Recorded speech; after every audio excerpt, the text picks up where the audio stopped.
Hello viewers, আসসালামু আলাইকুম। আশা করছি বন্ধুরা সবাই তোমরা ভালো আছো, আমিও ভালো আছি আলহামদুলিল্লাহ। আজকে ভাবছি একটু চিকেন দিয়ে মাশরুম রান্না করব, এই জন্য মাশরুমগুলোকে একটু বেছে নেব। আর আজকের ভিডিওটা একটু লং হবে বন্ধুরা, তোমরা ধৈর্য সহকারে দেখে না টেনে একটা সুন্দর গঠনমূলক কমেন্টস রেখে যেও। আসলে আমরা একে অপরের ভিডিওটা যদি না টেনে পুরোটা দেখে গঠনমূলক একটা কমেন্টস রেখে যাই, তাহলে কিন্তু উভয়েরই রিচ এঙ্গেজমেন্ট বাড়ে, ক্ষতি নেই তো কোনো। তাই দয়া করে কেউ ভিডিওটা না টেনে পুরোটা দেখবে, অনুরোধ রইল বন্ধুরা। আমার করলাগুলো ফ্রিজে রাখা ছিল অনেক দিন হয়, মনে হয় রোজা রেখেছে এই অবস্থা। অন্য তরকারি ছিল এই জন্য বের করা হয়নি, আজকে বের করে দেখি এই অবস্থা। যাই হোক, পচা অংশ ফেলে দিয়ে এখন যতটুকু পারা যায় কেটে নেব। দুপুরবেলা দেখা যায় রোজার দিনে আগ থেকে কাটাকাটি করে রাখলে বিকেলবেলা রান্না করতে অনেক সুবিধা হয়। আর এই পেঁয়াজ কাটাটা কত যে একটা কষ্টের কাজ আমার কাছে মনে হয়, জানি না কার কার কাছে এরকম হয়। পেঁয়াজ কাটতে গেলে আমার চোখ দিয়ে প্রচুর পরিমাণে পানি বের হয়, তারপরও দেখা যায় কিছু করার নেই, সাংসারিক কাজ তো করতেই হবে। এখন কিছু টমেটো আমি কেটে নেব। এরপরে আমি রান্নাতে চলে যাব। এখানে আমি ফ্রাই প্যানে তেল দিয়ে দিয়েছি, তেলটাও একটু গরম হয়ে এসেছে। আগ থেকে আমি ভালোভাবে ধুয়ে একটু লবণ হলুদ মরিচ মেখে রেখেছিলাম চিকেনটাকে, এটাকে এখন আমি ভাজতে দেব।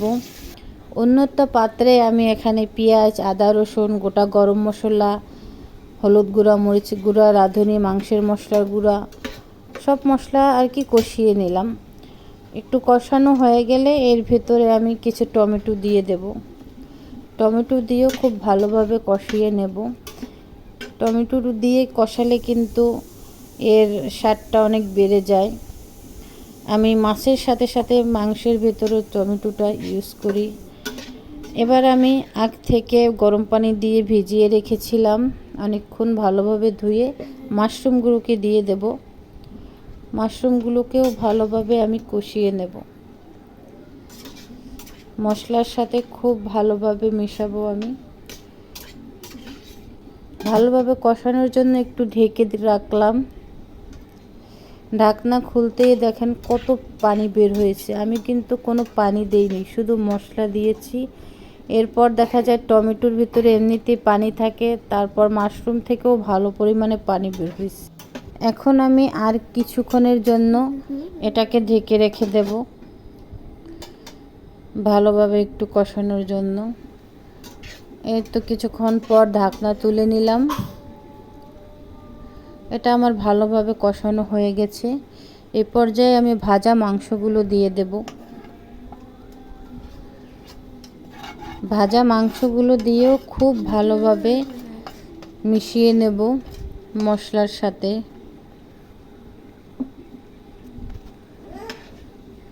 এটা নেড়ে চেড়ে ভালোভাবে মিশিয়ে কষানোর জন্য এটাকেও আমি কিছুক্ষণ ঢেকে রেখে দেব। ঢাকনা খুলতেই এই তো আমার ভালোভাবে কষানো হয়ে গেছে। ওদিকে আমি আবার করলা ভাজি করব, এই জন্য পেঁয়াজ কাঁচামরিচ রসুন ভেজে করলা দিয়ে একটু হলুদ লবণ দিয়ে ঢেকে রেখে দিলাম। এদিকে মাশরুম চিকেনটার ভিতরে ঝোলের জন্য পানি দিয়ে দিলাম সেদ্ধ হবার জন্য। এখন আমি ঢেকে দেব।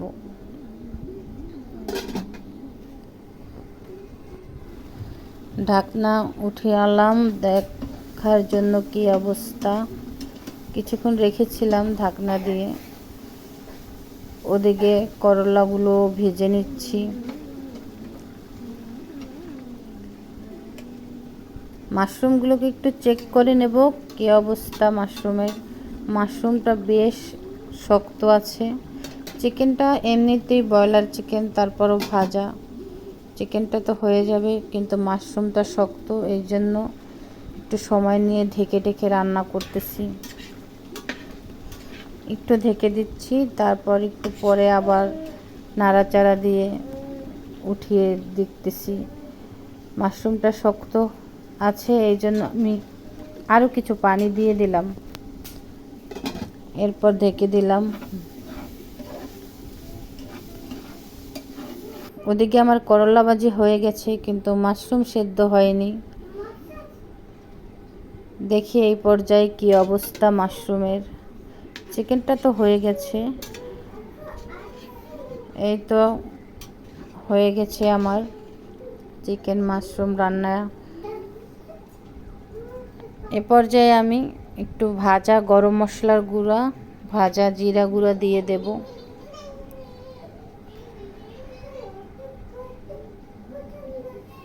ভাজা জিরা গরম মশলা গুঁড়া দিয়ে দিলেই হয়ে যাবে আমার মজাদার চিকেন মাশরুম রান্না। এটা ভাত রুটি উভয়ের সাথেই খাওয়া যায়। এটা আমি সেহরিতে ভাত দিয়ে যদিও খেয়েছি।